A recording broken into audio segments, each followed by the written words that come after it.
the Masterbuilt Pro series.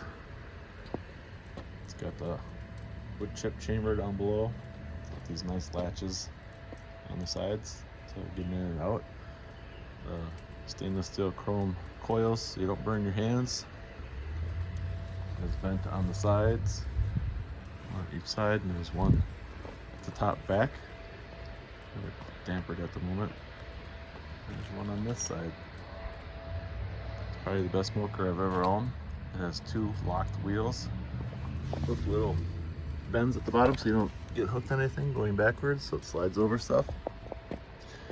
And a super convenient handle. Rock solid. This looks like iron. It's got a really nice temperature gauge. I have it cranked all the way. Right now I've had it on for about, I don't know, 3-4 minutes. It's up to 400 degrees.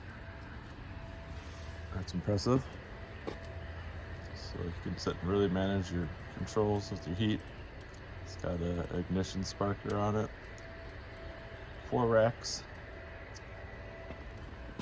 So I don't know.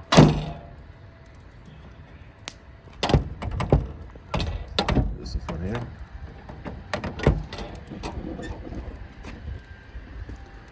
Gets plenty smoky. There's no wood chips in it right now. It's just well seasoned. It's a fun little smoker. There's a water tray. You can see the flame down there and high. You can see the smoke just bellowing out. 400 degrees is pretty warm.